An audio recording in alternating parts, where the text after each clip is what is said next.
ഹേ every one, ഇന്ന് നമ്മൾ review ചെയ്യുന്നത് ബുറാഗോ എന്ന ബ്രാൻഡിൻ്റെ 2022 മോഡൽ ലാംബോർഗിനി കോൺടാഷ് ആണ് കേട്ടോ. ഇതൊരു 1:24 സ്കെയിലിൽ വരുന്ന അത്യാവശ്യം ഡീറ്റെയിൽഡ് ആയിട്ടുള്ള ഒരു മോഡലാണ്. പിന്നെ ചെറിയ റെഡ് കളറിലാണ് ഈ വണ്ടി വരുന്നത്.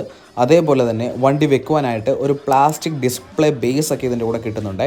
അപ്പോൾ ലംബോർഗിനി കോൺടാഷിൻ്റെ ഐക്കണിക് ഡിസൈൻ സിസർ ഡോർസും അഗ്രസീവ് ലൈൻസും ലോ സ്റ്റാൻഡ്സും എല്ലാം പെർഫെക്റ്റ് സ്കെയിലിൽ നമുക്ക് ഈ വണ്ടിയിൽ കിട്ടുന്നുണ്ട്. കാർബൺ ഫൈബർ ടെക്സ്ചറും അതേപോലെ തന്നെ ഇതിൻ്റെ റെഡ് കളർ ഇൻറ്റീരിയേഴ്സും എല്ലാം ഈ വണ്ടീനെ കൂടുതൽ മനോഹരമാക്കിയിരിക്കുന്നു. ഒരു ഒറിജിനൽ കോൺടാഷ് എങ്ങനെയാണോ അതേപോലെ തന്നെ ഇതിലും നന്നായിട്ട് ഡീറ്റെയിൽസ് ചെയ്തിട്ടുണ്ട്. ഇതിൻ്റെ ഒരു ഫുൾ ഡീറ്റെയിൽഡ് റിവ്യൂ ഞാൻ എൻ്റെ യൂട്യൂബ് ചാനലിൽ അപ്ലോഡ് ചെയ്യുന്നതായിരിക്കും. അതേപോലെ ഈ വണ്ടി നമ്മുടെ പേജിൽ അവൈലബിൾ ആണ്. സോ ഇൻട്രസ്റ്റഡ് ആയിട്ടുള്ളവർ നമുക്ക് DM ചെയ്യുക. അതുപോലെ തന്നെ നെക്സ്റ്റ് ഏത് കാർ റിവ്യൂ ചെയ്യണം എന്നുള്ളത് താഴെ കമൻറ്റ് ചെയ്യുക. താങ്ക്